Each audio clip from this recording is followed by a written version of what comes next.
really excited about how our offense played. That's the most team-friendly, unselfish lacrosse we've played this season, and look at the result. We were able to expose the inside more than we have all year. When you watch that first half, and you're seeing our crisscross cuts inside and finding Griffin shots for a couple goals, that was like unselfish, let me get the assist type lacrosse, which is fantastic today. So that's the thing I'm most excited about. Certainly, Matt News continues to be really, really solid behind us, but Kyle Morris comes in there and makes a couple saves at the end too. So really strong goalie play, which we had to do because Utah got us at the faceoff X. Give them credit. We had to overcome a significant number of possessions lost there. Griffin, I think, had 2 goals off those crisscrosses or cuts. Just what makes him so dangerous in there? He shows a little bit more poise than most midfielders. He's got the poise of an attackman, meaning he catches the ball and it's not just necessarily like quickly out of my stick, aka quick stick. He's willing to catch the ball, throw it fake high, shoot low. He's got a really good twister too. So Griffin shots, because of that poise, is able to bury the shots in tight. Dillon and Sutherland combined for 6 assists today. Just what do you think of those two, how they did? Yeah, I'm really, really excited. Again, the ball moves much quicker and crisper today. And give Kevin Cassis credit for that because he's been hammering those guys, and the message really got through today.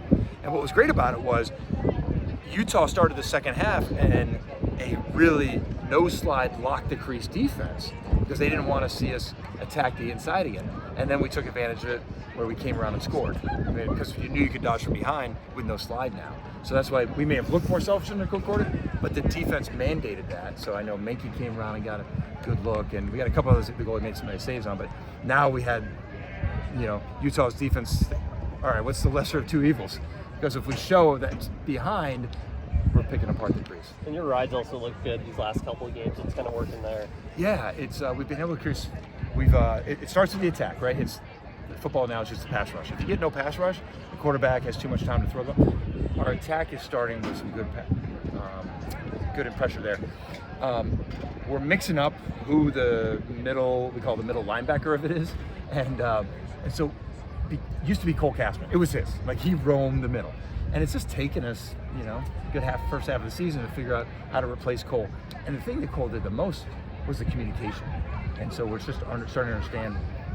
There are some guidelines, but there's also a lot of freelance. I gotta tell you, hey, no, you shot, you slide, or you cover my guy and I'll slide. And so we're starting to get our communication, our 10-man ride much better. But if you talk credit, they got us on the one in the second quarter when they found a deep man open. And then a couple guys out today. Gabriel was out again. Max Hill, what's up with those guys? Yeah, I know. I mean, they're all day to day. Will's Bird is still out, so we would love to get those guys back. It's a typical stuff. Nothing significant, but thank goodness we have Rebecca Bozo. She's the best in the business, getting guys back on the field. Is that attacking the inside on offense? Is that something you think that you'll be able to continue to work against other teams, or? I hope so, because that reminds me of what most of my 9 years has looked like.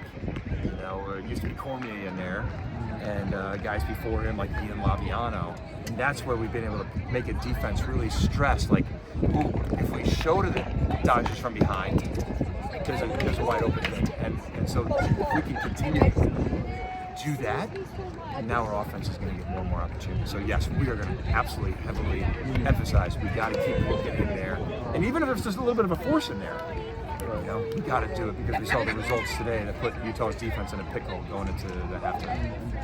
And you have all these big ACC games coming up.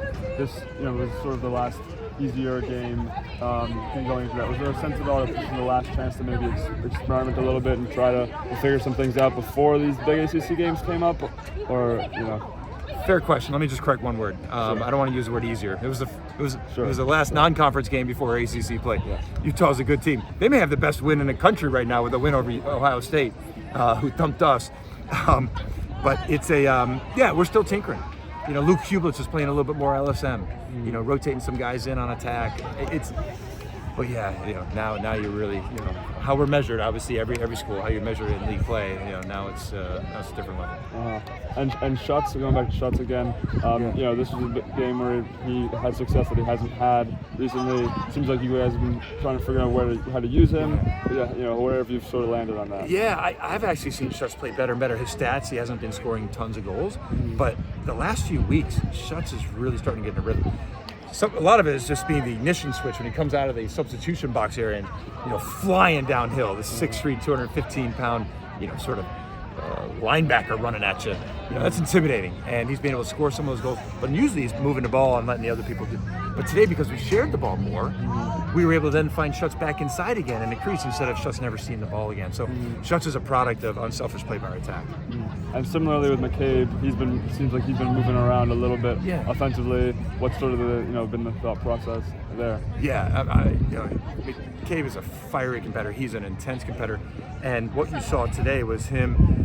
At the moments he picked were right, and when it was time to move the ball, he moved the ball quickly, and I just thought he played a really smart game today. So, yeah, McCabe keeps getting better and better, which is really exciting for Virginia lacrosse. Thank you. Thank you so much. Thanks, guys.